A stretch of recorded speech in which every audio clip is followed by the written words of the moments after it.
As we come on air, we are learning new details on a local case tied to an international investigation. The St. Pete-based group indicted on federal charges for conspiring to spread Russian propaganda and interfere in U.S. elections is speaking out for the first time. And tonight, we are also uncovering what this means for the safety of our local elections. This is 10 Tampa Bay. I'm Josh Sidorowitz. And I'm Emerald Morrow. Courtney is on assignment. Today, leaders of the Uhuru movement said this was a violation of their free speech. The Justice Department, though, says otherwise. And 10 Tampa Bay's Eric Glasser is digging into what happened and what's next. In every instance, it's been a question of free speech.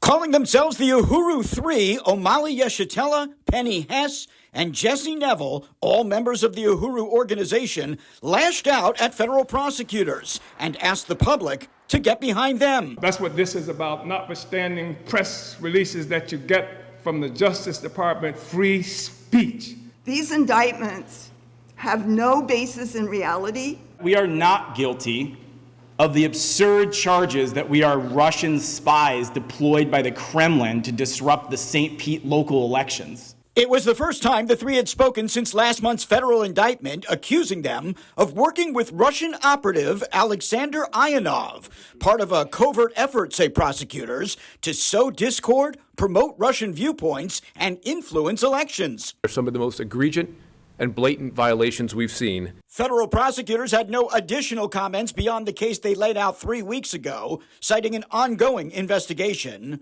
Uhuru Chairman Yeshitela said the indictment was the culmination of a decades-long effort to silence him and the Uhuru movement. Because the assault on free speech, the assault on basic democratic principles, is one that's always made against someone or some group that is assumed to be unpopular.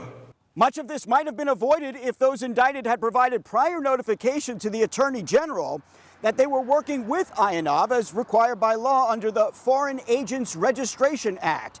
Asked whether he regrets not doing so, Yeshitela told me his organization lacks the resources to have known about the requirement and says if the government knew they were violating the law, they should have told them before it came to this.